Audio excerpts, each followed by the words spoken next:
Universe at your feet gives you praise evermore. Stars align the sky for you. 한 아이가 숙제를 열심히 하고 있었습니다. 근데 연필이 자꾸만 부러지는 것입니다. 그리고 지우개는 또 너무나 빨리 닳는 것입니다. 아이가 불평을 했습니다. 왜 이렇게 자꾸 부러지고 왜 이렇게 닳아버리는 거지? 그러자 선생님이 아이에게 말합니다. 아이야, 연필이 부러져야, 그리고 지우개가 닳아져야 글자가 바르게 써질 수 있는 법이란다. 만일 연필과 지우개가 그대로 있다면 숙제는 망가지게 되는 법이야. 성도 여러분, 죽음은 고통입니다. 하지만 더 고통스러운 건 이 죽음이 산채로 죽는 죽음이라면 그 고통은 이루다 말할 수 없는 고통입니다. 사람의 순종이라고 하는 것, 그것은 바로 산죽음과 관련이 있습니다. 사무엘상 15장 22절의 말씀을 한번 제가 읽어드리도록 하겠습니다. 사무엘이 이르되 여호와께서 번제와 다른 제사를 그의 목소리를 청종하는 것을 좋아하심같이 좋아하시겠나이까. 순종이 제사보다 낫고 듣는 것이 순양의 기름보다 나으니. 이 말씀에서 왜 순종이 제사보다 낫다라고 말씀하셨을까요? 그것은 이 제사라고 하는 것은 산 짐승을 죽이는 것이지만 순종이라고 하는 것은 산 사람을 죽이는 것이기 때문입니다. 그것은 우리의 삶 속에서 계속해서 실제적으로 일어나고 있는 내 자신의 죽음, 살아있는 내 자신의 죽음이다. 그래서 그것을 삶의 제사다라고 이야기합니다. 더 나아가서 우리는 그것을 가리켜 순종의 제사다라고도 이야기를 합니다. 이 순종의 제사를 가장 잘 드리신 분이 바로 예수 그리스도이십니다. 빌립보서 2장 7절부터 8절의 말씀입니다.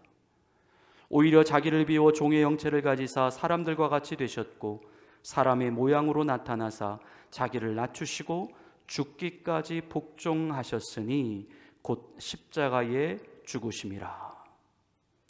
예수님의 일생, 예수님이 나셔서 또 살아가셨고 또 십자가를 지기까지 예수님의 인생을 한마디로 이야기하라고 한다면 그것은 순종이었다.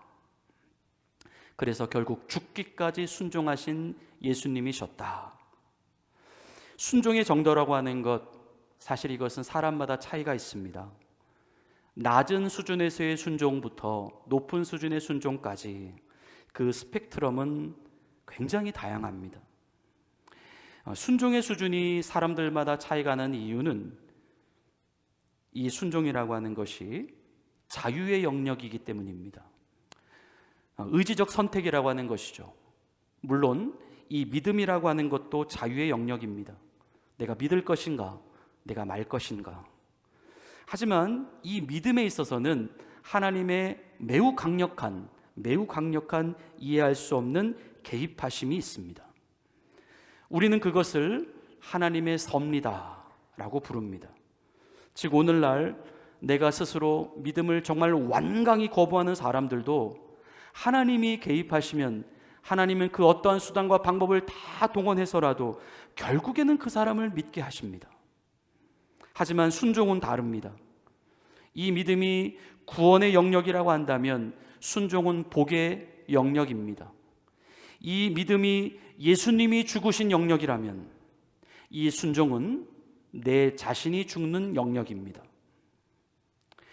그래서 사람이 이 순종의 영역으로 돌입하게 되면 그때부터 내 자신의 죽음이라고 하는 현실을 마주하게 됩니다. 그 전까지 내가 받는 믿음이었다면 그때부터는 주는 믿음으로 들어가게 됩니다. 그런데 사람들은 이 부분에서 많이 주저합니다. 아무리 자신이 믿음으로 구원을 받았다 해도 정작 내 자신이 죽어야 할 그 죽음의 단계로 돌입하게 되면 그때부터 애써 그 죽음의 부담감을 자유라고 하는 이름으로 우리는 피하려고 합니다. 혹은 나는 어차피 구원받았으니까 라는 말로 안주하려고 합니다. 하나님은 좀 이상하다는 생각이 들었습니다. 우리가 예수를 믿지 아니하면 죽는다라고 하는 말씀, 그래서 너희는 예수를 반드시 믿어야만 한다라고 하는 그 말씀은 그렇게도 강력하게 말씀하시면서 우리가 순종해야 한다라고 하는 말씀은 주님이 그렇게 강하게 말씀하지 않습니다. 하나님께서 우리에게 무언가를 주시려고 하실 때에는 그렇게도 자신 있게 말씀하시면서 하나님께서 우리로부터 정작 무언가를 받으려고 하실 때에는 자신 있게 말씀하지 않으십니다. 이런 하나님의 마음을 우리는 과연 알고 신앙생활을 하는 것일까? 아니면 우리는 굳이 그것을 알고 싶어 하지 않는 것일까? 오늘날 사람들은 그토록 믿음에는 관심을 두지만 순종에는 관심을 두지 않습니다. 믿음은 목숨을 걸고서라도 잡으려고 하지만 이 순종은 목숨을 걸고서라도 잡으려 하지 않습니다. 하나님은 어쩜 그러한 우리를 바라보시며 혹시 조마조마하시는 것이 있는 것은 아닐까?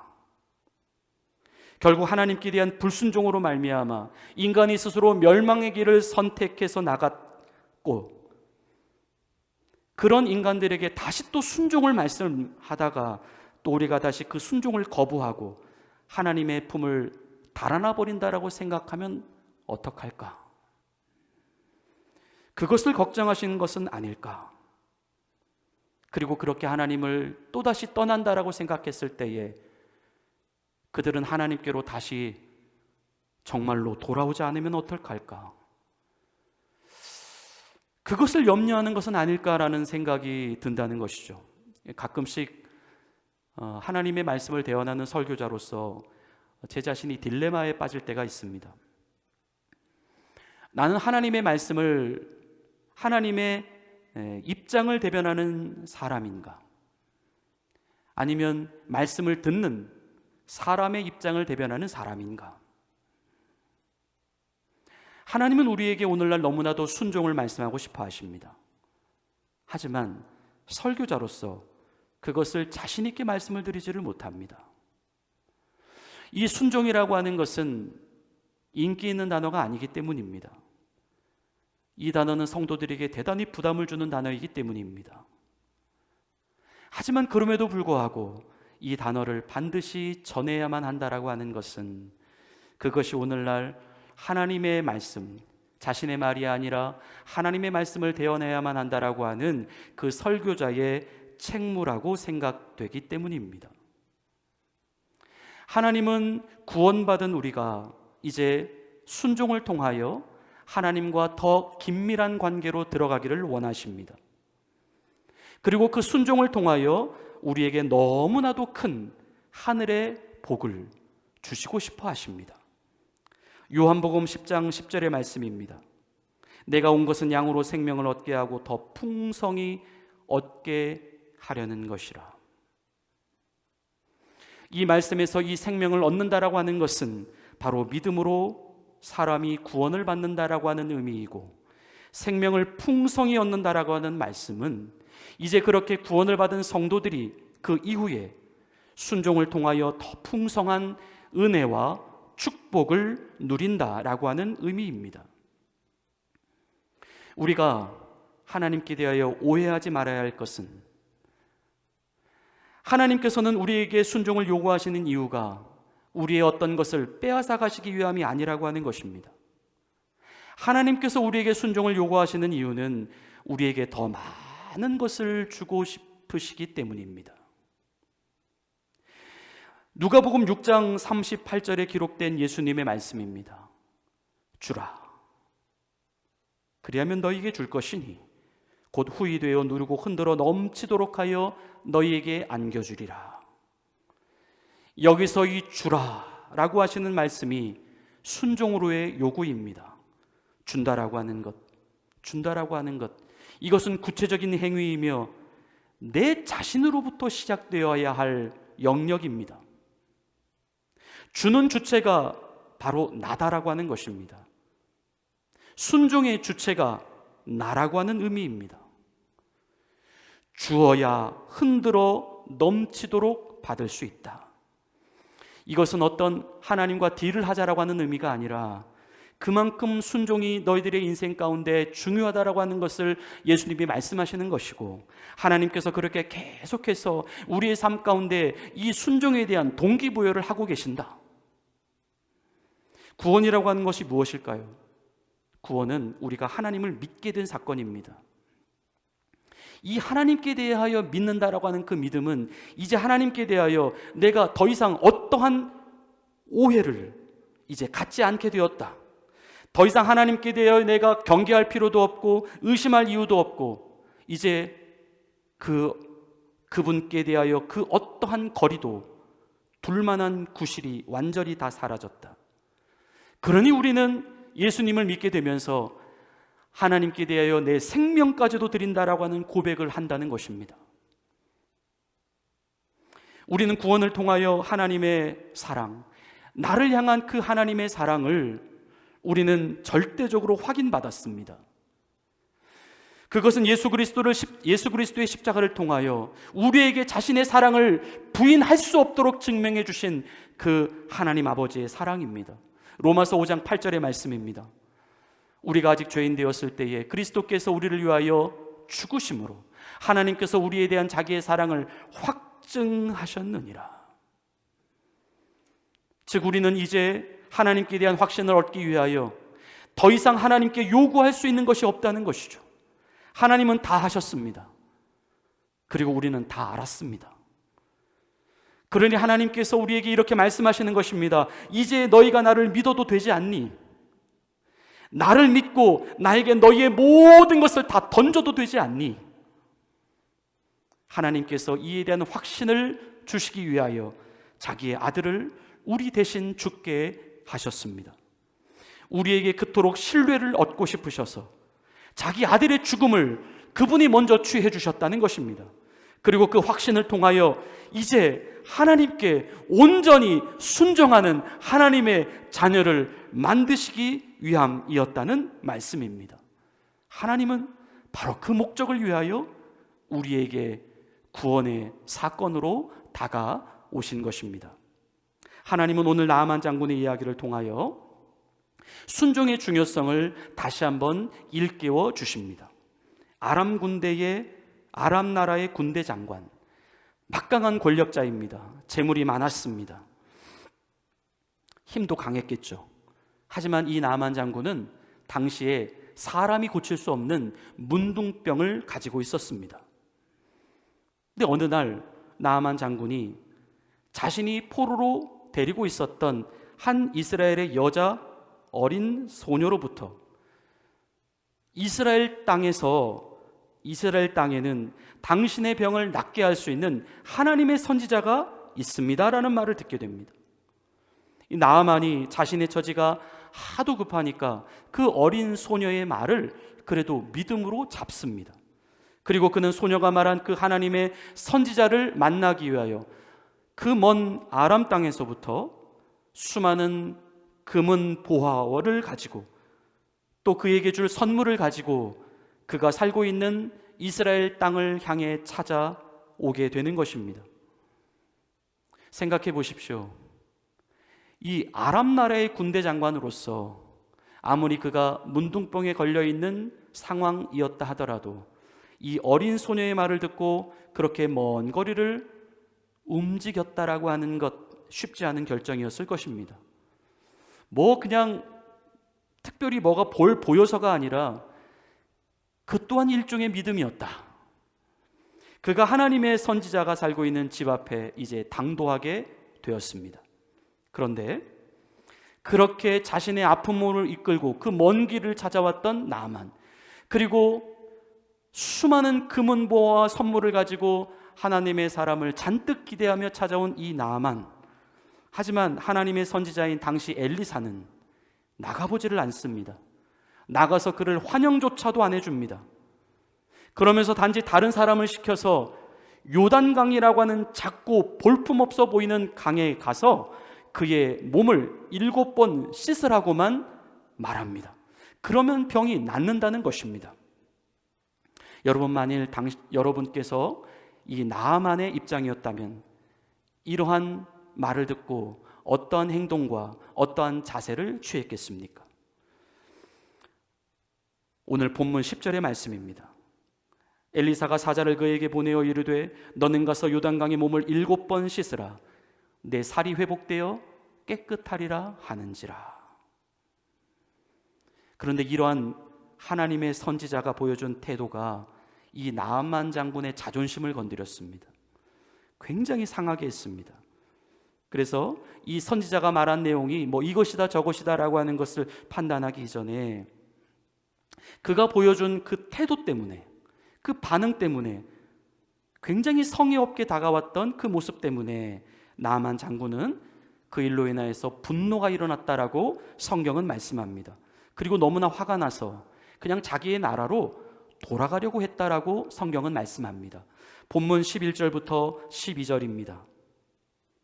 나아만이 노하여 물러가며 이르되 내 생각에는 그가 내게로 와 서서 그의 하나님 여호와의 이름을 부르고 그의 손을 그 부위 위에 흔들어 나병을 고칠까 하였도다.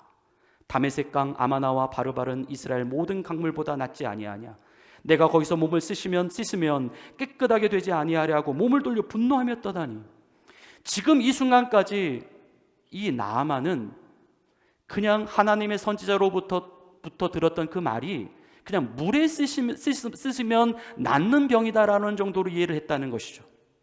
그렇기 때문에 굳이 그렇게 작고 볼품없는 요단강에 씻을 필요가 있는가?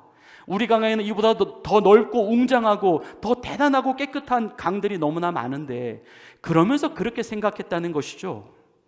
사실 그것이 자신의 생각이었습니다. 하지만 하나님은 그렇게 말씀하지 않는다는 것입니다. 그러한 모습을 보고 이때 누가 그 나아만 장군의 가는 길을 막게 되냐면 바로 그의 종들이 그를 막아섰다라고 성경은 말씀합니다. 본문 13절입니다. 그의 종들이 나와서 말하여 이르되 내 아버지여 선지자가 당신에게 큰 일을 행하라 말하였다면 행하지 아니하였으리이까. 하물며 당신에게 이르기를 씻어 깨끗하게 하라 함이리이까 하니. 어찌된 영문인지 당시에 가장 낮은 신분에 있었던 사람들이 가장 높은 신분에 있었던 나아만 장군에게 순종을 요구하고 있었다는 것입니다.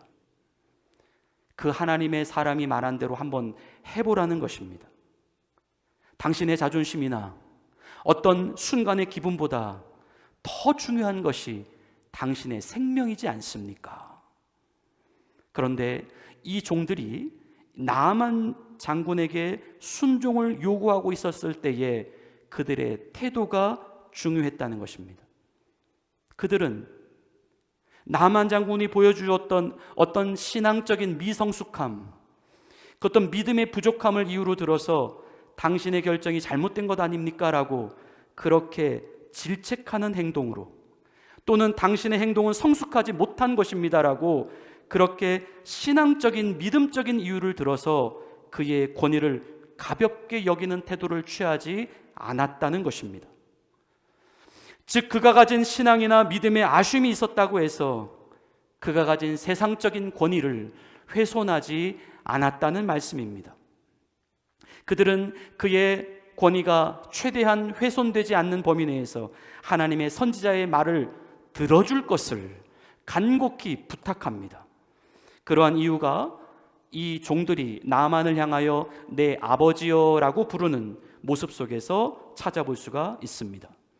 여기서 이 아버지라고 하는 표현은 권위에 대하여 가장 높여 부르고 있는 표현입니다. 이들은 그의 권위를 존중해 주었습니다. 그러면서 당신이 하나님의 선지자의 말을 들어주는 것이 오히려 당신에게 유익이 되는 것이 아닙니까? 라는 차원으로 간청을 드렸습니다. 이 종들이 지혜로웠던 이유, 그들은 이미 나아만 장군이 순종을 거부했던 이유가 권위 때문이었다라고 하는 사실을 그들은 알고 있었던 것입니다. 나만 장군의 마음의 문이 닫힌 이유, 그것은 권위에 대한 상처 때문입니다. 그는 자신의 권위가 하나님의 선지자에 의하여 무시를 당했다라고 생각한 것입니다. 그리고 그 무시당함은 곧 순종에 대한 거부로 이어지게 되었다는 것이죠. 하지만 이 권위로 인한 상처가 또 그로 인하여 자신 안에 만들어진 그 완고한 마음이 당시의 권위를 잘 이해하고 있었던 이 종들에 의하여 바뀌어지게 된 것입니다. 그리고 나아만은 하나님이라고 하는 분에 대하여, 그리고 그분의 말씀을 대언하는 선지자라고 하는 사람에 대하여 내 자신의 권위를 내가 스스로 낮추어 보겠다라고 하는 결심을 하게 된 것이고, 그렇게 권위를 이해하고 난 이후에 그는 비로소 곧 순종의 모습으로 갈 수 있게 되었다는 말씀입니다. 나아만은 이제 자기가 스스로 요단강을 향해 걸어서 내려갑니다. 말씀에 의지하여 스스로 요단강물에 7번 자신의 몸을 잠굽니다. 앞에서 엘리사가 사람을 시켜서 그 나아만 장군에게 요구했던 것은 그냥 7번 씻으라고만 말했을 뿐인데, 이 사람에게 권위에 대한 문제가 해결되니까 그는 자신의 몸을 7번 잠그는 모습까지 순종하게 되었다는 것입니다. 먼저 본문 14절의 상반절입니다. 나아만이 이에 내려가서 하나님의 사람의 말대로 요단강에 7번 몸을 잠그니. 이것은 분명 순종의 행위였습니다. 결국 그는 무엇에 순종을 한 것인가? 권위에 순종을 한 것입니다. 나아만은 자신의 권위를 하나님의 권위 아래에 놓았습니다. 그리고 그 하나님의 권위란 하나님께서 위임해 주신 권위까지도 포함하는 권위였습니다. 오늘날 우리가 순종을 고민하게 되는 이유, 오늘날 우리가 순종이 어렵고 순종이 잘 안 되는 이유, 그것은 결국 권위에 대한 문제 때문입니다.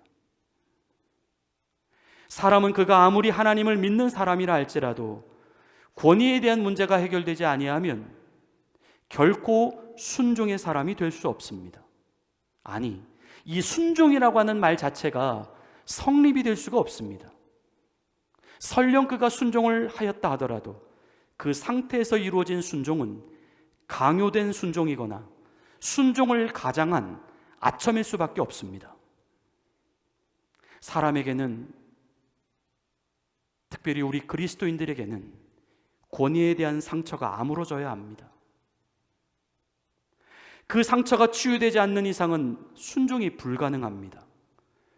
앞에서 말씀드린 대로 이 순종의 정의를 내 자신이 죽는 죽음이라고 이야기를 했을 때에 사람은 자신의 과거적 상처를 리마인드 시킬 수 있는 그 권위 앞에서 결코 자기 스스로 자발적인 죽음을 선택할 수가 없습니다. 그는 오히려 그 권위 앞에서 더 저항을 할 수밖에 없고 더 분을 낼 수밖에 없고 내 자신이 더 살려고 할 것이기 때문입니다. 결국 사람의 순종이란 권위 아래서의 순종입니다. 권위에 대한 믿음이며 권위에 대한 존중입니다.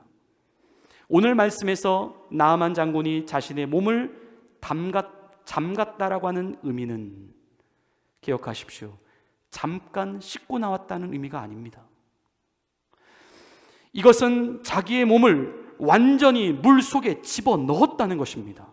누가 억지로 시키지 않았습니다. 할 수도 없습니다. 자기 스스로 몸을 집어넣은 것입니다. 즉, 이것은 어떤 부분적인 순종이 아니라는 것이죠. 완전한 순종입니다. 부분적인 자기 죽음이 아니라 완전한 자기 죽음이었습니다. 어떻게 되었을까요? 본문 14절 하반절 말씀입니다. 그의 살이 어린아이의 살같이 회복되어 깨끗하게 되었더라. 아멘. 순종이 기적을 만드는 것입니다. 자발적 자기 죽음이 자기 자신에게 회복을 가져다 준 것입니다. 나만 장군이 자신의 나라로 가던 길을 멈추고 다시 요단으로 돌아왔던 이유, 또 하나님의 선지자가 말한 대로 그 물 아래로 자기가 스스로 내려갔던 이유, 또 그 물 속에 자기의 몸을 자신이 완전히 잠글 수 있었던 이유, 그것은 이성적 판단 때문도 아니었고 경험적 판단 때문도 아니었습니다. 오히려 그 일 자체가 사람의 생각으로는 도저히 납득할 수 없는, 불가능해 보이는 그런 상황이었습니다. 하지만 그 상황 속에서, 바로 그 상황 속에서 나만 장군은 자신의 판단과 자신의 생각을 죽였다는 것입니다.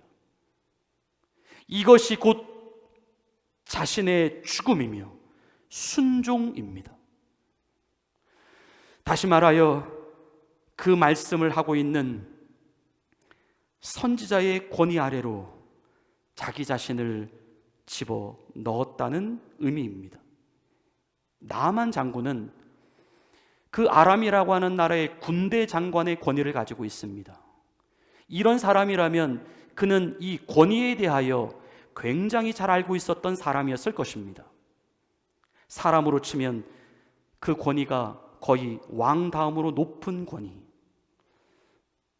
이 말은 그 높은 권위였기 때문에 그만큼 순종하기가 어려운 사람이었다라고 하는 의미도 되지만, 또 한편으로 그가 권위에 대하여 바른 이해만 가질 수 있다면 그는 어떠한 사람들보다 이 권위에 대하여 순종하는 것이 매우 쉬웠던 사람이었음을 우리는 알 수 있습니다.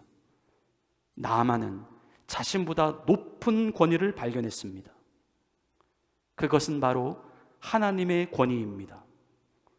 하나님의 선지자의 권위를 통하여 그 권위를 발견한 것입니다.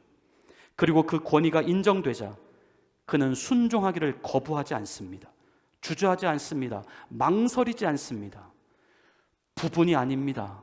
완전한 순종입니다. 부분이 아닙니다. 완전한 죽음입니다. 다시 말해 그는 순종 안에서 자유를 느끼고 있었습니다. 그가 물속에 몸을 잠글 때 5번도 아니고 6번도 아니고 실제 선지자가 말한 대로 7번까지 몸을 잠그었습니다. 오늘 본문에서 소개되어지고 있는 이 기적은 5번째 일어난 기적이 아닙니다. 6번째 일어난 기적이 아닙니다. 거기까지는 사람의 생각으로 도달할 수 있는 순종의 범위일 수 있습니다. 하지만 진정한 순종은 하나님의 선지자가 말씀한 그 7번까지입니다. 그 7번이 마무리가 되었을 때에 7번을 마치고 물속에 나오는 그 순간, 그때 그는 문둥병이 나아진 것입니다. 그때 하나님의 역사가 일어났고 그때 그의 인생의 기적이 일어났습니다. 주님이 사랑하시는 성도 여러분, 우리 인생에는요, 우리 자신들이 사람이 풀 수 있는 문제들이 있고 또 우리가 풀 수 없는, 사람이 풀 수 없는, 해결할 수 없는 문제들이 있습니다. 그런데 이 사람이 풀 수 없는 문제는 순종이 아니면 절대 해결될 수가 없습니다. 순종 외에는 해결 방법이 없습니다. 왜냐하면 하나님은 이미 계시된 말씀을 통하여 그렇게 규정해 놓으셨기 때문입니다. 순종 없이 이루어진 해결이 있다면 그것은 하나님이 해결하신 문제가 아닙니다. 다시 말해 축복이 아니라는 것이죠. 순종이 없는 상태에서 문제가 해결된다라고 하는 것은 순종이 있는 상태에서 문제가 해결되지 않는 것보다 더 못합니다. 하나님의 관심은 우리의 문제 해결에 있는 것이 아니라 바로 순종의 해결에 있기 때문입니다.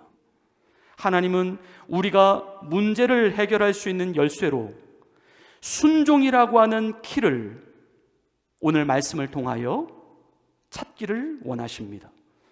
순종으로 가는 길, 물론 쉽지 않습니다. 어렵습니다. 내 자신의 감정이 요동침을 경험합니다. 그것은 내 판단과 내 경험과 내 생각을, 또 내 자존심을 버려야 하는 일이기 때문입니다. 곧 자기 죽음을 내 스스로 취해야만 하는 일이기 때문입니다. 하지만 하나님은 순종하는 자들에게 풍성한 생명을 약속하십니다.